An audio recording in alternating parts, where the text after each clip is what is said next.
দরকার আছে কিনা? কেন নবীর পক্ষে যাবেন না? নবী শুধু নিজেই কষ্ট করে নাই, দেখুন আদরের নাতিদাইকে পর্যন্ত কোন পথে দিয়েছে। এবার খাতুনে জান্নাত ফাতেমাতুজ জাহরা বলেন, হাসাইন হুসাইন রে, আয় তোরা আমার দুইজন কলিজার টুকরা, আমি মায়ের সামনে তোরা দাঁড়া। দুইজন মায়ের সামনে দাঁড়াইয়া মার চেহারার দিকে তাকিয়ে আছে। মা দুইটা হাত বাড়াইয়া আমার নবীর দিকে তাকাইয়া ডাকে, মাবুদ আমার এতিম বাবারে আর কত কান্দাই মা, আমি ফাতেমা সইতে পারি না গো মাবুদ, আর আমি সহ্য করতে পারি না।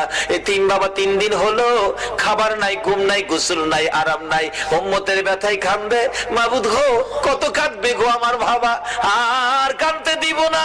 আমি মা হইয়া দুইটা হাত বাড়াইলাম, আমার দুইটা সোনার পুতুল, আমার দুইটা কলিজার টুকরা হাসাইন আর হুসাইন, আমার বাবার